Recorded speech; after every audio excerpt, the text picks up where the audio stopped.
Okay, well, I think we are ready to kick off this media briefing. Hello and welcome to the media briefing with 2 weeks to go until the start of the UN's COP26 Climate Summit, a key meeting where we expect and hope major economies to come with new, tougher emission cutting plans and land a major package to support the world's most climate vulnerable countries. My name is Ed King and I will be the moderator today, and I'm delighted to say we have joining us from the Press Club in Washington, DC, two distinguished members of the Elders. We have the current chair of the Elders, Mary Robinson, the 7th President of Ireland from 1990 to 1997. Following that, a United Nations High Commissioner for Human Rights until 2002, and then a senior UN climate envoy working in the Great Lakes region of Africa and 2 times in the Climate Change Post. We have Mr. Ban Ki-moon, UN Secretary General from 2007 to 2016, and Foreign Minister of the Republic of Korea from 2004 to 2006. As UN Secretary General, Ban Ki-moon championed the world's most vulnerable by putting sustainable development, climate change, and gender equality at the top of the UN agenda, as well as steering through the 2015 Paris Agreement talks. We are going to hear from Mr. Ban and Mary shortly, after which we will have plenty of time for questions.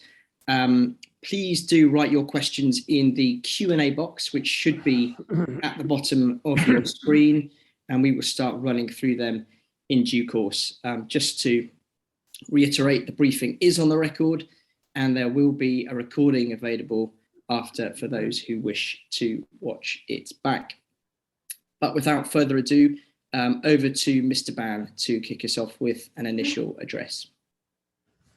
Thank you, Mr. Ed King, for your moderating this very important press opportunity. And ladies and gentlemen of the global media, it's a great pleasure to have this opportunity of exchanging views just 2 weeks ahead of COP26, and before that G20 Summit meeting.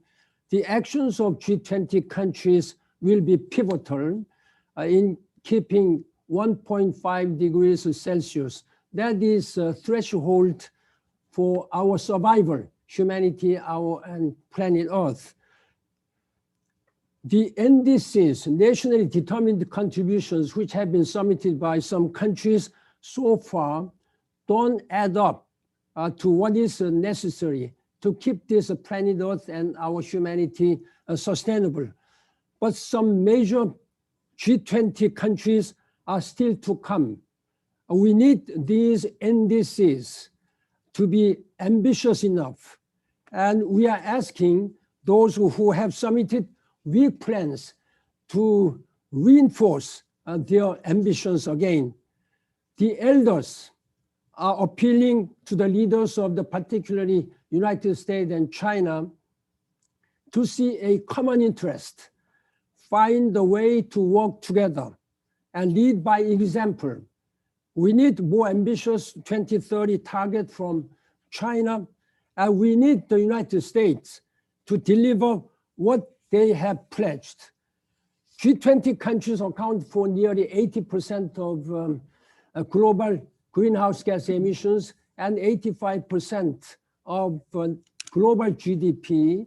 So their responsibilities are very important.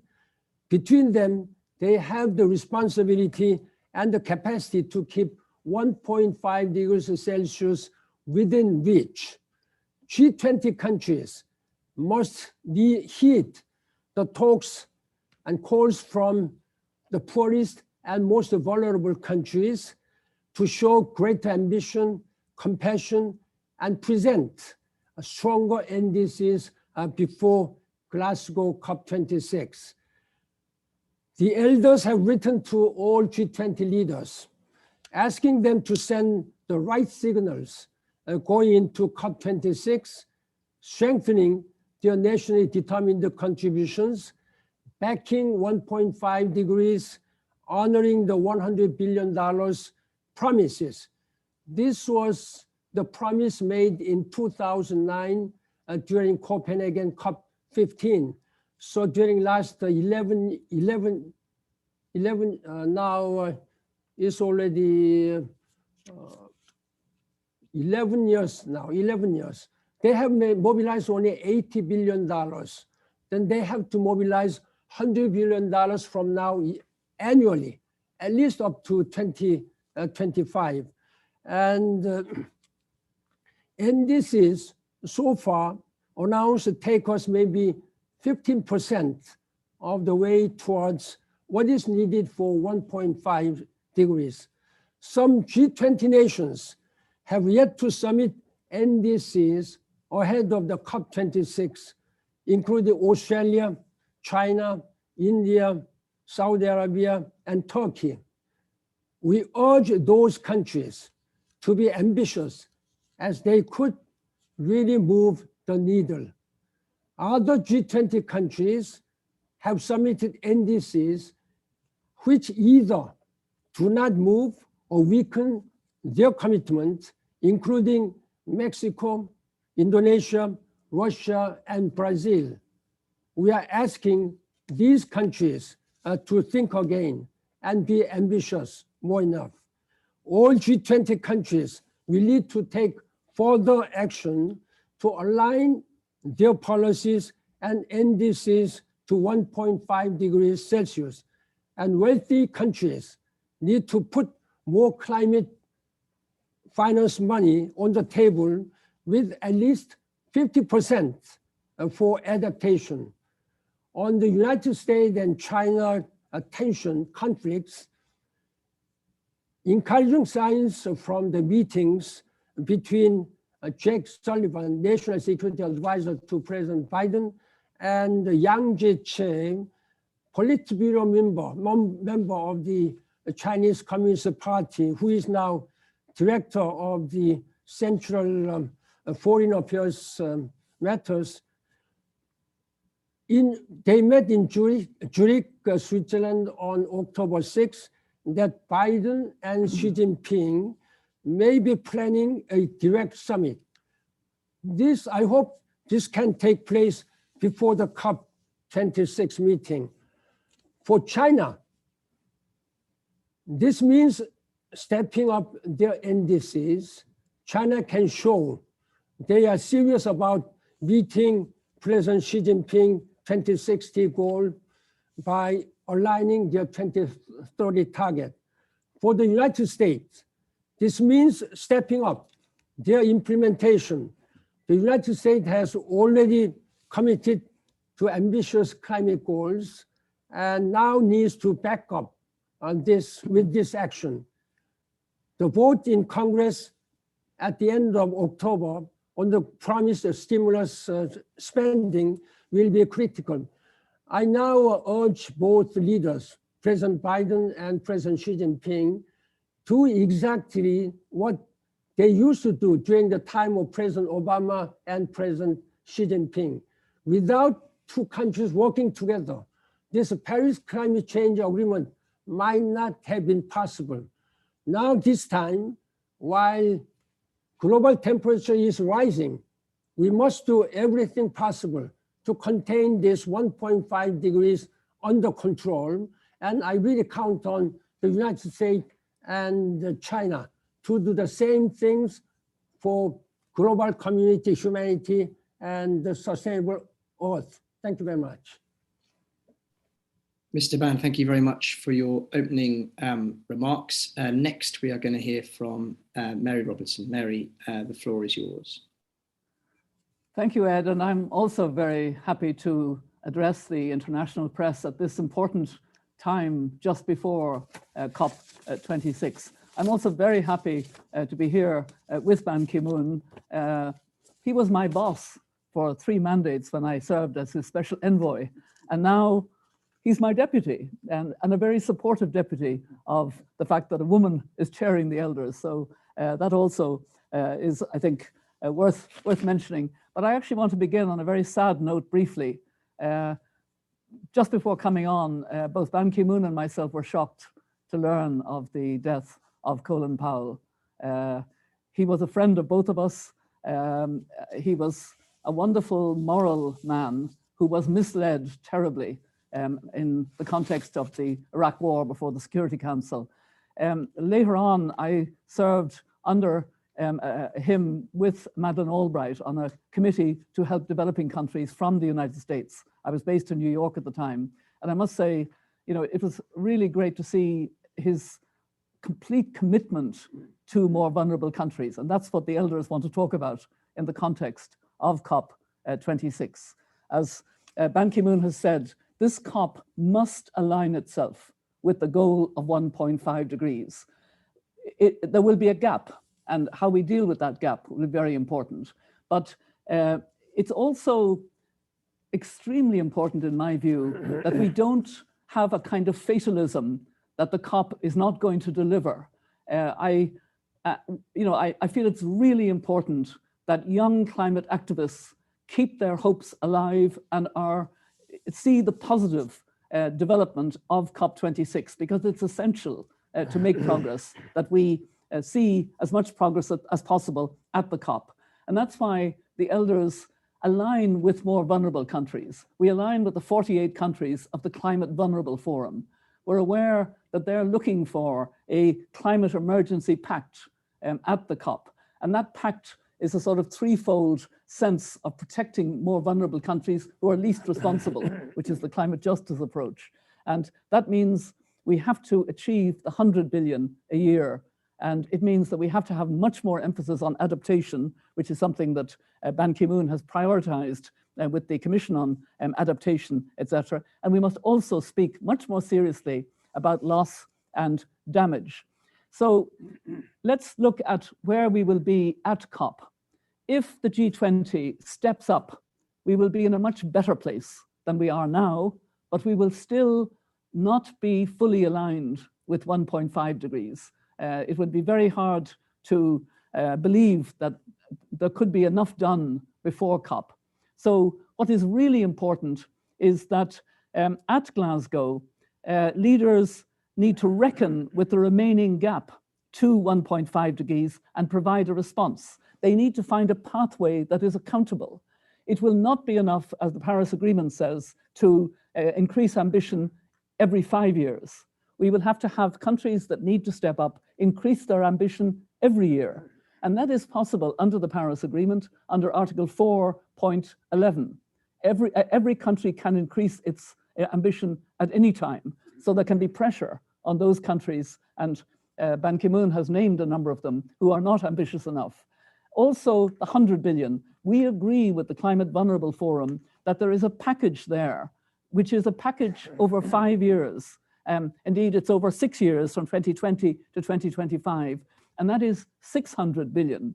Now, we've missed 2020, and we're still not there for 2021, though I have hopes we may get it. We may get the 100 billion before COP. I hope so, for trust and credibility in the process. But it means that we must have more in the following years, 22, 23, 24, 25, in order to have an overall package of 600 billion by the end of it, so that there is trust, that it's understood who's causing the problem, who's suffering most from it, who has to cope with huge costs of floods, of drought, of the small island states, their entire economy being buffeted by a hurricane, etc.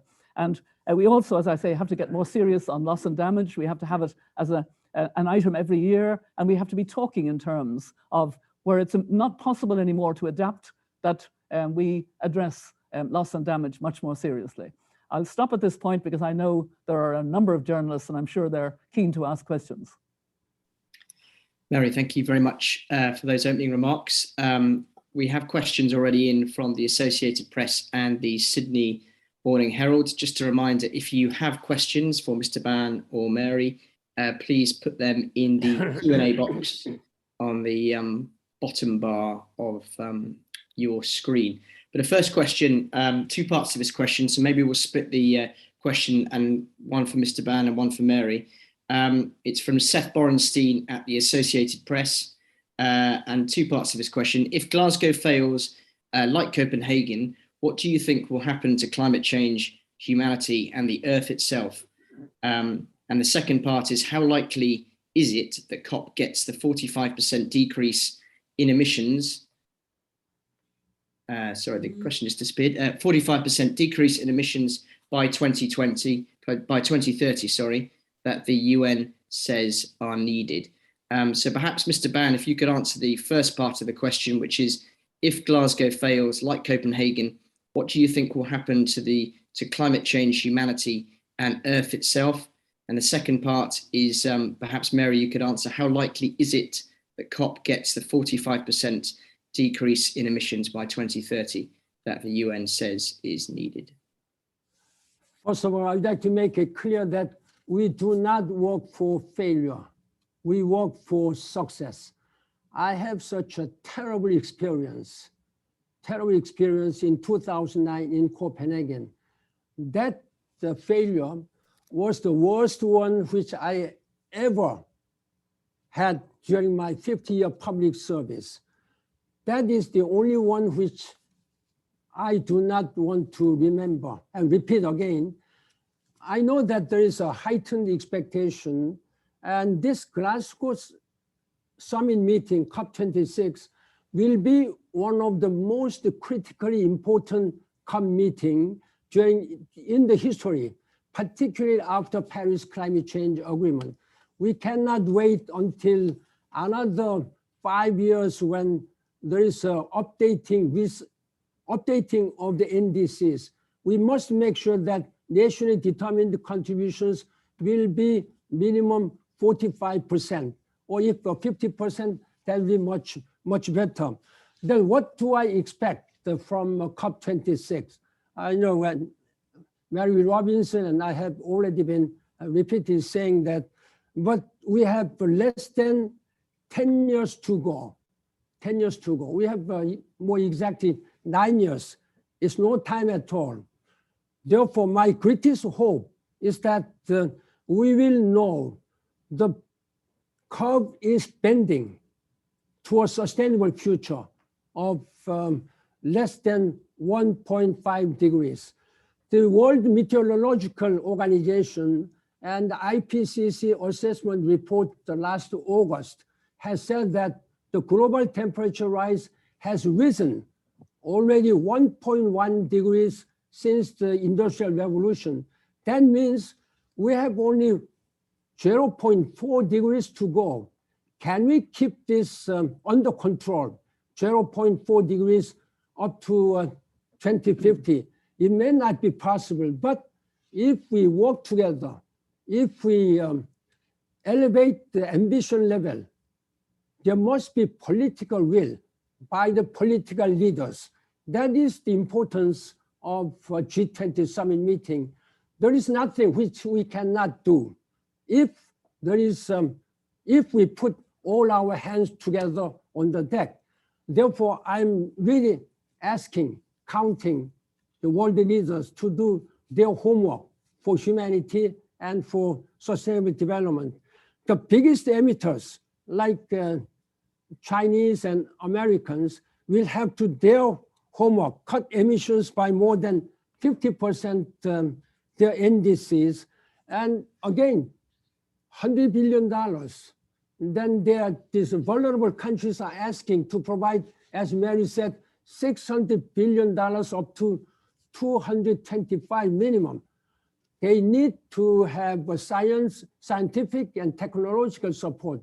Otherwise, we sink together.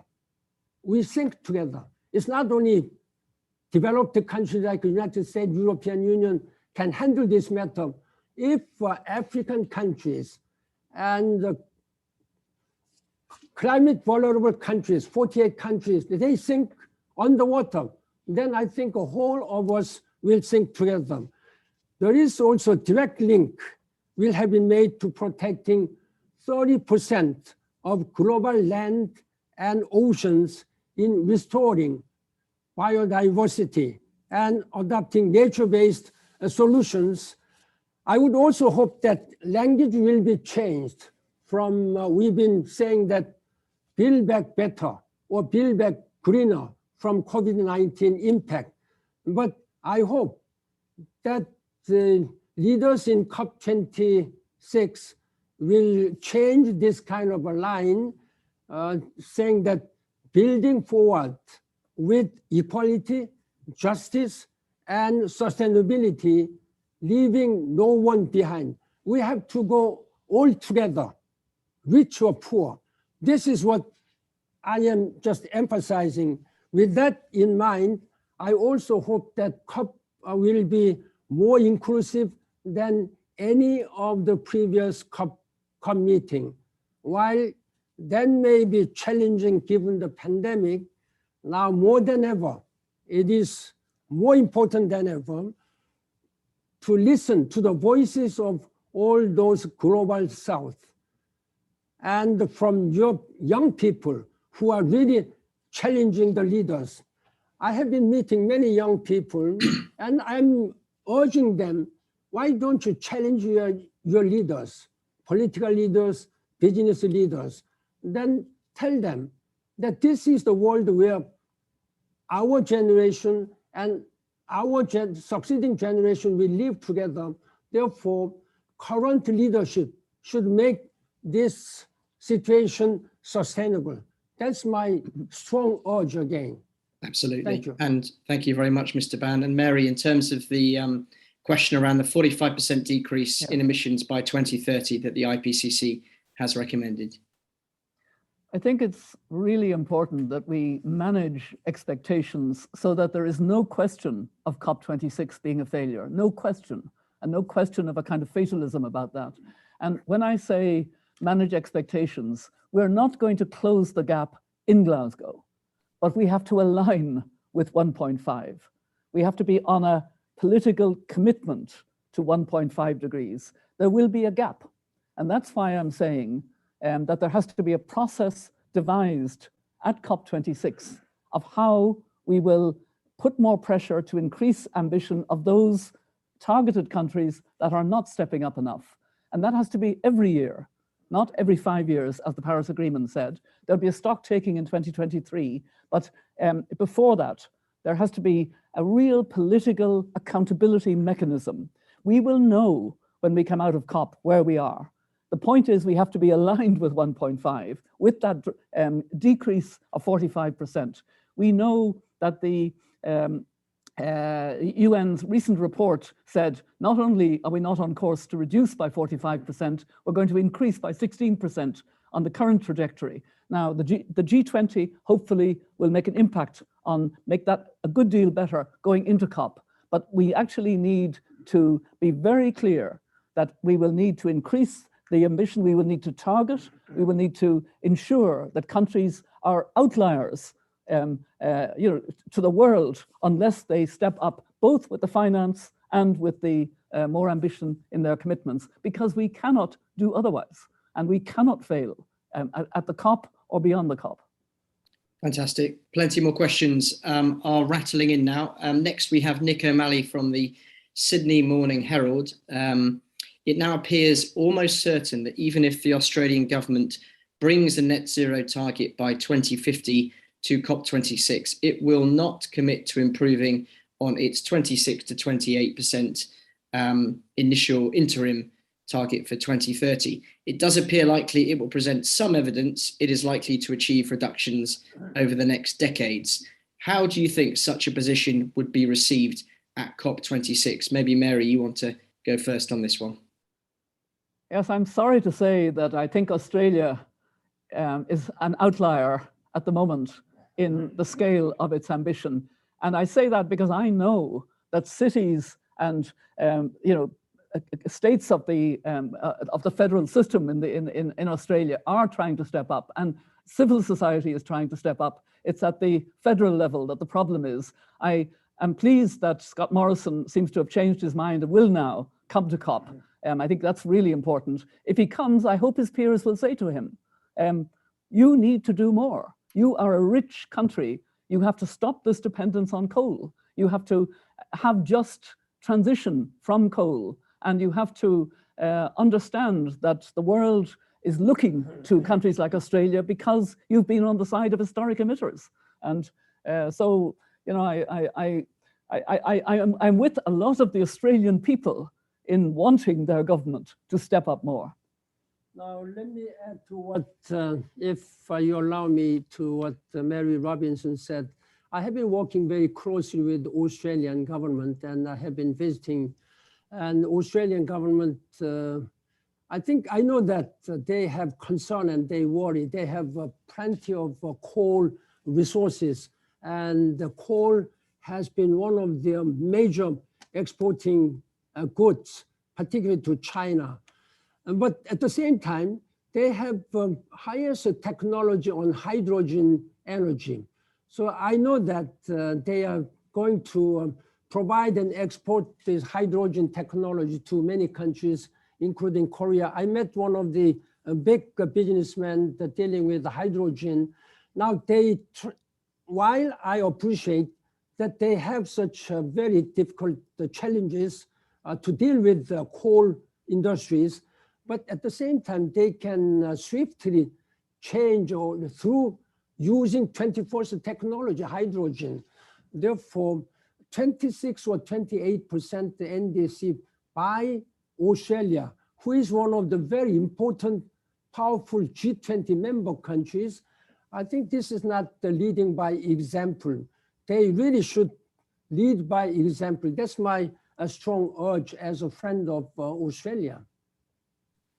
Absolutely. Thank you very much for those answers. Next, we are going to get a question from Laurie Goering at the Thomson Reuters Foundation. Do you think an annual ratchet mechanism can be agreed at COP26 to drive ambition? Obviously, the ratchet mechanism at the moment is every 5 years, and fears seem to be increasing that major G20 countries will not come through with ambitious enough NDCs. How can they be persuaded if nothing so far has worked? Mary, perhaps you want to sort of tackle the ratchet mechanism first, and then Mr. Ban on how to persuade reluctant G20 countries to step up, which you've already made the case for Australia, but perhaps others too would be useful. But Mary, over to you first for the ratchet answer. I don't think it would be helpful to have an across-the-board annual ratchet system. I think this would actually, get away from the idea of targeting those who are not meeting their responsibilities. I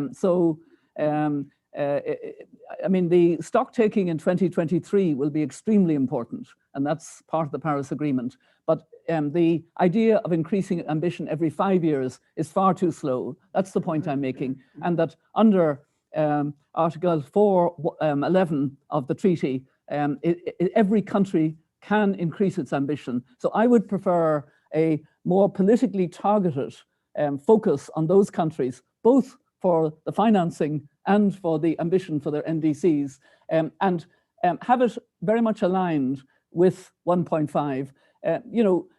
Carbon Tracker and many other ways now are making transparent where we are. We will know in COP, when we come out of COP, how much of a gap there is. And the question is that there is a political roadmap to close that gap by 2030, so that we will have reduced by 45% and be on track for the 1.5. That's the important thing.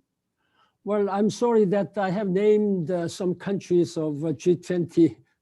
You should name them. You should name them. It's not shaming, but sometimes while working as a Secretary General, sometimes it has to work to name calling. But I feel sorry to have done that as a former Secretary General. But the climate crisis is already with us. There is no time to lose. How many times the United Nations Secretary General and other specialized agencies like WMO and IPCC, a group of 2,500 climatologists and scientists, they have been warning. Then we have to listen to the voices and theory of the scientific findings. Therefore, the G20 leaders, they have a much bigger moral, political responsibilities. Each and every country, however powerful, resourceful, like the United States, they have their own problem. But President Biden is now showing leadership, saying that they will try to mitigate 50 to 52%. It's much higher than other G20 countries. Therefore, I think just looking into their own domestic politics or domestic economic side, I think we will be going nowhere. Therefore, bearing in mind that this is a very critical time for all our humanity and our succeeding generation and our planet Earth, leaders must deliver on their promises of the Paris Climate Change Agreement. 6 years ago, they made it clear that minimum 2 degrees, then they have lowered it down. I mean, they had upped the target by 1.5 degrees. Then we have to listen to the scientists, and we have to listen to the voices of the nature, which has been giving us enough warnings. How many times have we suffered about these floodings? Those richest countries like Germany and Belgium, Netherlands, they have been deluged by recent flooding. I was told by the climatologists that the flooding which hit Germany was first in 1,000 years. Why should we not remember this kind of tragic circumstances? Like the biggest and richest country, like the United States, they have been suffering from this wildfire in western coast. And it's now moving to Mediterranean countries like Turkey, Lebanon, and all these many Mediterranean countries are now being hit by this kind of natural disasters. Therefore, we must listen very carefully, very seriously to the warnings of the nature. We cannot negotiate with the nature. We have to follow what nature tells us to do. That's my consistent message. Fantastic, thank you very much. And for anyone wanting to see how well G20 countries are or are not doing, I'd recommend the Climate Action Tracker website. That gives a fairly blunt assessment of which nations are doing well and which are not. And I think it's safe to say Australia is not doing that well. Question from the BBC, Matt McGrath.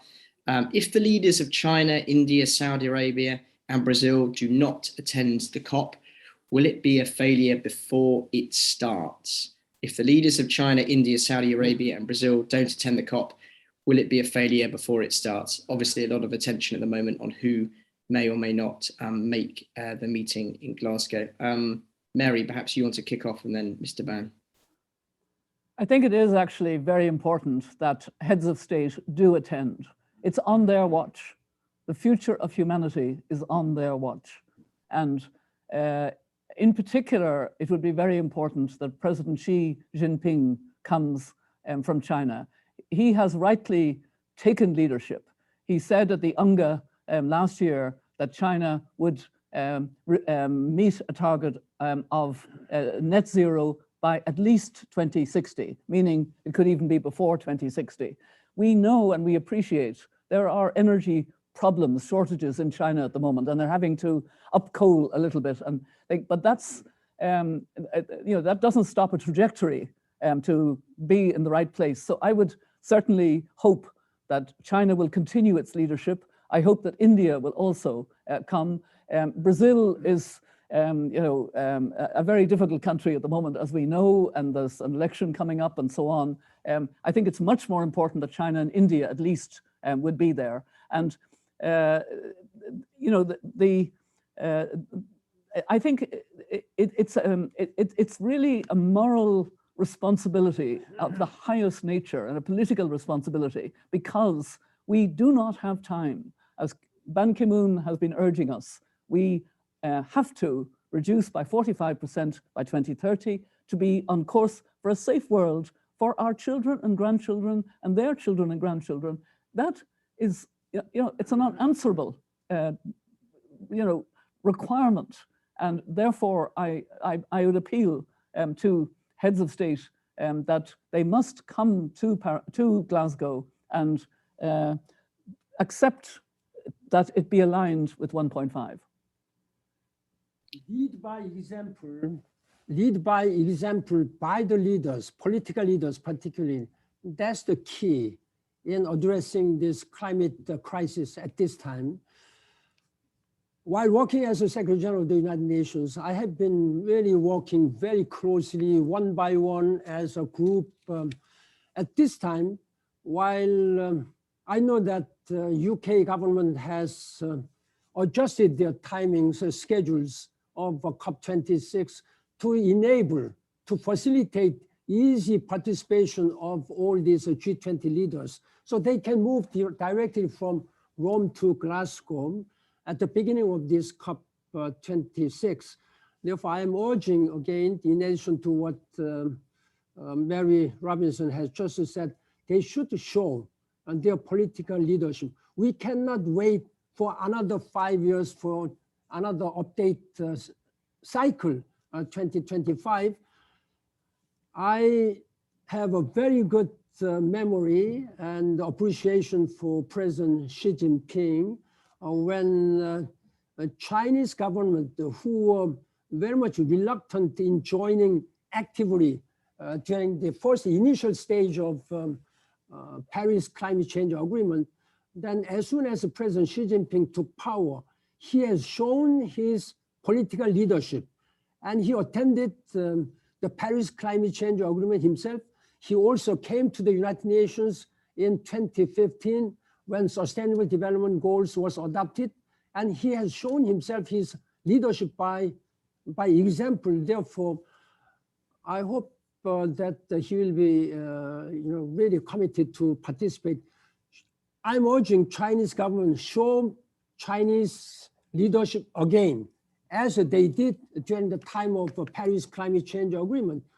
As I said again, without United States and China working together, whose greenhouse gas emissions cover about more than one third, to be exactly 42% of global emission. Therefore, without China and the United States working together, I think it will be very difficult. It's almost impossible. Therefore, I'm urging a Chinese leadership to do their role as a global leader by example. Absolutely. And a question from Fiona Harvey at The Guardian, which follows on from the focus on Beijing. What level of emissions cuts do we need to see from China in order to make Glasgow a success? Bit of a tricky one, but it's a pertinent one, I guess, because China is the world's biggest emitter. Mary, perhaps you'd like to have a go at that googly, I think they'd call it in cricket. Yeah, it is a tricky one because they are going to announce their I and their N, and it's what will be in the I and the N in their in the way that they speak about it. But they have a short-term problem of an energy crisis, and they have reverted to coal. That makes it more difficult to try to see, what exactly they will commit to. The most important thing is, as I said, that there is an alignment with what they have already committed to, and that means they have to peak coal. I would love to see them peak coal by 2025, not 2030, and work from there. I can fully appreciate the challenges China is facing. That is why when Chinese government has announced the carbon neutrality 2060 rather than 2050, that even was appreciated by international community, considering the huge, enormous challenges that they are having now, sheer number of population and size, as well as 28% of global emission now taken by the Chinese people. However, we are living in 21st century. There is science and technology with which China is now using a lot. And they have also invested a lot on nuclear power energy. I know that the short-term challenge is how to handle all this 500 nuclear, not the coal-powered fire stations. That may be a serious challenge for them. But they also use a lot of nuclear power energy, and there are they are also taking use renewable energies at this time. Therefore, however challenging it may be, China has much better political systems. Once the leadership make a decision, they can be much more effective than many other countries. Therefore, I really count on the leadership, political leadership, considering these are dire circumstances where humanity and our planet Earth should live sustainably. I really count on, again, such a strong commitment by the Chinese. That's my only message. Absolutely. From Beijing to London and the UK hosts of the COP, question from Will Worley at the DevX news agency. There's been a lot of focus in the UK over the past week on UK aid cuts and suggestions these could be cut further during the comprehensive spending review, which is due next week. Have current UK aid cuts impacted the chances of success, asks Will, maybe with reference to those potential cuts next week. Mary, perhaps chucking another difficult one at you. Well, I did regret terribly that there was the initial cut from the 0.7% of GDP in legislation. I have long admired the United Kingdom's leadership on that. It was both very sad and very bad timing with the presidency of the COP to have cut it. If they cut more, they will undermine trust. And we're playing with fire here. This is a very, very important COP. It is a COP that has to align itself with 1.5%. It has to align itself with the guarantee of 100 billion a year and that package over the 6 years of 600 billion. It has to have much more for adaptation. Only about 20% of climate finance at the moment goes to adaptation. That needs to increase. Many are calling for 50%. There has to be a trajectory to bring it up to 50% over time. And these are essential measures for the future of humanity. So I'm very worried that there's a short-termism in populist politics that I don't like at all. And there's some evidence of it in some of the measures that are being contemplated, the review measures. And this is not about the politics of now. It's about the future of humanity. Without going into details, just mentioned by Mary Robinson, I'd like to say something in a political side. United Kingdom is not just one of the member state parties. They are the host of this COP26. In the history of 26 years of COP, I think Paris, then most critically important COP will be COP26 in Glasgow. Bearing in mind all this political and historical importance, I think it's time the United Kingdom should decisively some political leadership. That's my message, without taking any action on mentioning any on details. That's my political message. Understood. Thank you very much for those answers. We have a question from Dong Lu, who is from the Chinese media, The Paper. Question to Mr. Ban. What is your view or comment on the past 6 years world performance after Paris? Obviously, you were on the stage when that agreement was announced. Are you satisfied with progress given what was achieved in Paris? Of course, I'm not satisfied. I'm not satisfied. They have already forgotten excitement and commitment and strong political commitment shown by all 195 state parties who are really committed to have this climate agreement in Paris.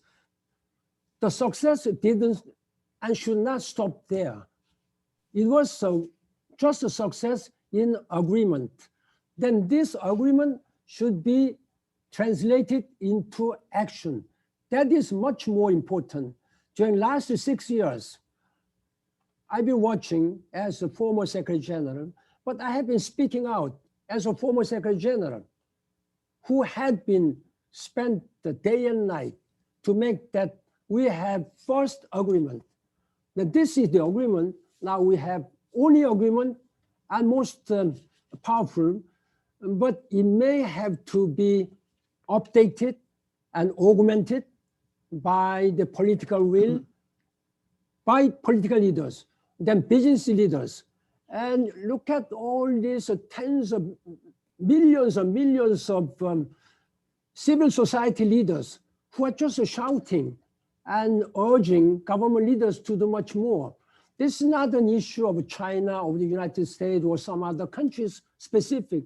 This is an issue, global issue for all humanity, 8.5 billion people. Therefore, there is no difference between China, United States, and other countries. We have only one human community and one planet Earth. Therefore, each and every country's difficulties and challenges, I think that should be overcome. For that possible, of course, there are vulnerable group of countries. We have to support them.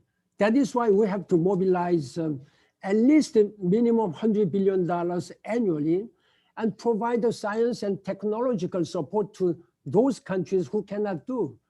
It is morally wrong. It's not justice. It's not justice if those countries in Africa and vulnerable small island developing countries who have not done much to this current climate crisis, but they should bear brunt of this problem. Therefore, I really count on those G20 countries led by particularly United States and China. And one more thing, since this is a question regarding to China, I sincerely hope that United States and China should really cooperate more harmoniously on this global issues. Global issues needs global partnership. Without global partnership, global cooperation, you cannot do it. Let's put aside some political issues between United States and China. And this is my personal appeal, yes. And just building on what Ban Ki-moon has said, I think this is a very important question that we've been asked, because actually, look what happened. President Trump pulled the United States out of the Paris Agreement, and that meant momentum was lost for other countries as well.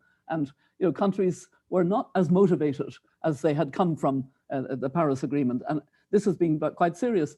And actually, the European Union did not fulfill what it committed to. The countries of the European Union, countries did not, take seriously their commitments.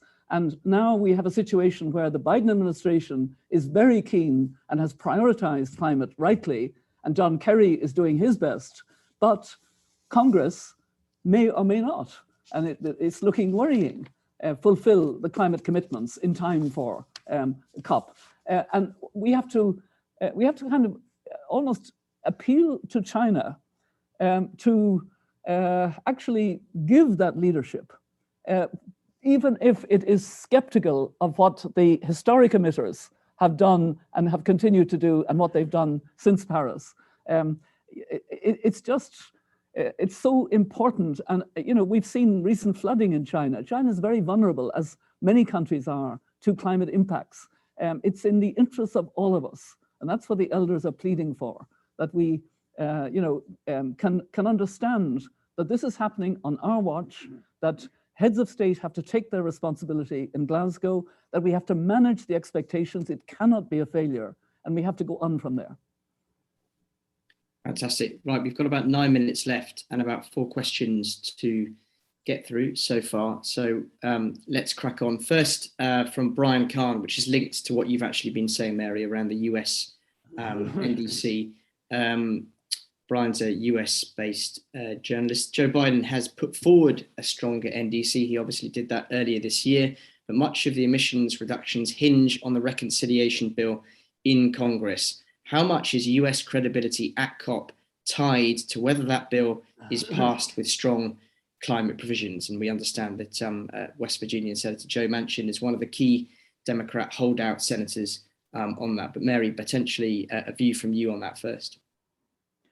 I think that's a very worrying situation, because we need trust.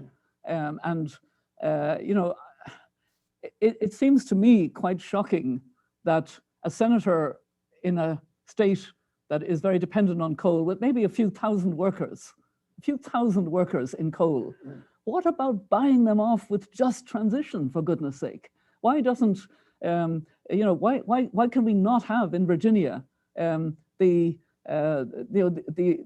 recognition, and in the coal states of the United States, that the world has moved on. Coal is the past. We have to get out of coal. And to have that somehow holding up a really important bill for the United States it's frustrating to observe. It must be very frustrating for millions of Americans who want to do the right thing and who are supportive of you know, the United States getting back to that leadership that President Biden is trying to give. And I certainly hope that you know, I would almost say that sanity will prevail, and that the United States Congress will take its responsibility as it should. And I blame the Republicans for making this just the Democrats. The Republicans ought to be responsible. I know there are young Republicans in the United States who want their party to understand the importance of the climate issue and to do something about it. Now, as I said, President Biden has announced a new target for the United States to achieve 50 or 52% of reduction from 2005 levels in economy-wide net greenhouse gas pollution in 2030. And I'm very glad that President Biden, as his first presidential act, had rejoined the Paris Climate Change Agreement. Now, US leadership is back after 4 years of very troublesome US global leadership. That is one thing, very positive one. Now, this will not only challenge the world on increasing ambition to combat climate change, but it will also help create millions of good paying union jobs, ensure economic competitiveness, advance the environmental justice, and improve the health and security of communities across the United States. On the adaptation side, the fact that Biden administration just doubled its emergency spending on helping communities prepare for hurricanes and other extreme weather events to $1 billion reflects the seriousness of the threat we are facing. Last year, America experienced a record number of wildfires and storms. Financial losses due to extreme temperatures, storms, and flooding and wildfires nearly touched $100 billion in the United States alone. The administration keen to fight climate change has also launched a new NASA initiative to collect better data, which will ultimately help people living in the front line of climate change every year. Now, I think President Biden's infrastructure plan, the American Jobs Plan, aligns recovery stimulus and climate action. This is smart. We know that green stimulus delivers high returns in job creation. To date, globally, stimulus hasn't been that green overall, but the United States, their plan will make a positive difference for our nation and the planet. And therefore, my message is again that we need American leadership, leading by example, working together with China. And then I think even their political relationship on other matters will be different in addressing. Therefore, I'm really counting on such a global leadership of United States and China working on this climate crisis. Fantastic. Right, 4 minutes left, 3 questions. So I might just ask each of you to answer one of them and let the other one answer the other one, if that makes sense. First, we'll go to Alexandra Beldovic. Hopefully I've said your surname right. And focus from Alexandra is, what kind of conclusions should we hope will come out of the G20? What resolution do we want to see out of the G20? Maybe Mr. Ban, do you want to answer that one? What you're expecting out of the G20 Summit in relation to climate goals? I think I have already answered this question. First of all, I wanted to see this curve spending down to sustainability. Then they have to mobilize, agree, concrete plans, roadmap, how they can mobilize $100 billion. And at least 30% of global biodiversity loss should be restored.